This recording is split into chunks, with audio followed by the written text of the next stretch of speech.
Roaring Kitty is back. Yes, back for round two. Roaring Kitty's doing the. Oh, you're distracting me. Anyways, Roaring Kitty is back at it with GameStop. He disclosed on Reddit apparently his portfolio. I think it shows something like 5,000 shares and also 120,000 call options or something. This guy's playing in the 9-figure area. The stock ripped Sunday evening before the market opened. It ripped at the open to over 40. I think it's trading down a little bit here. But you've been on Wall Street for 10 years. Have you seen anything like this? This is wild.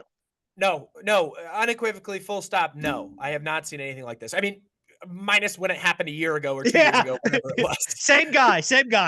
With the same underlying nonsense.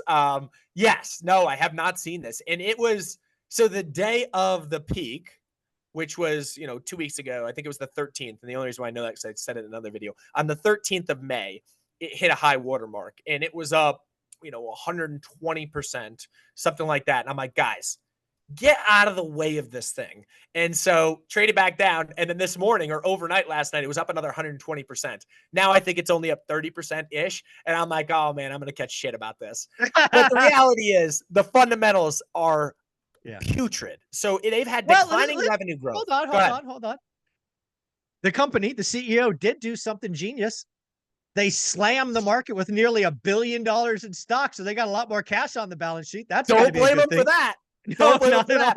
But that doesn't move more DVDs or whatever the heck they sell out their door whenever they're else still Blockbuster. Still Blockbuster. They still have the same business model as Blockbuster. Yeah. So their revenue has declined every year in the past 4 years, just consistently.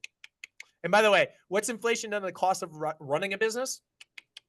Like, this is not an investable asset. It just is not out now. Besides for the fact that you can play musical shares with it. And that's what people are doing right now. Hey, I'm in until, I'm going to see the top. I'm going to be able to get out of the top. Yeah, okay. That's what everyone says. No. I guess this is just fun to watch. I would never touch a stock like this. I don't like stocks that people have like unequivocal passion for. Like when it stops being fundamental, I'm out. Right.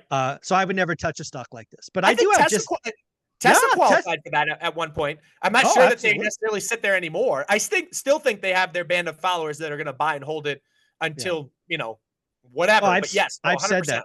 I've said that before. I would never touch Tesla because momentum, passion. I don't need religious battles. It's just not my thing.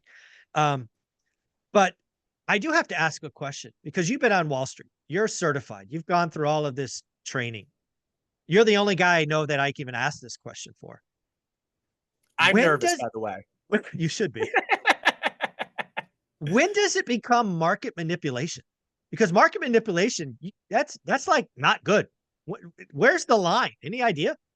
No. So it's an amazing point because, you could be a hedge fund manager and come out and pound the table on God only knows whatever it is that you want to buy. And it's doing the same thing. It's just, there is no center of influence around one individual name that I've ever seen with as much power as this knucklehead in his basement.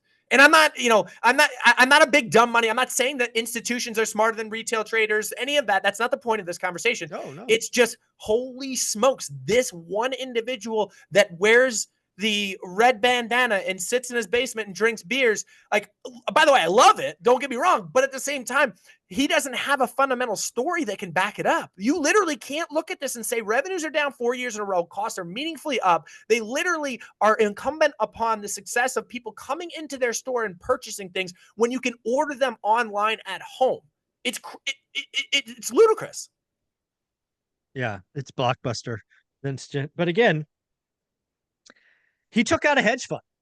He did. He did. It was single-handedly took out a hedge fund.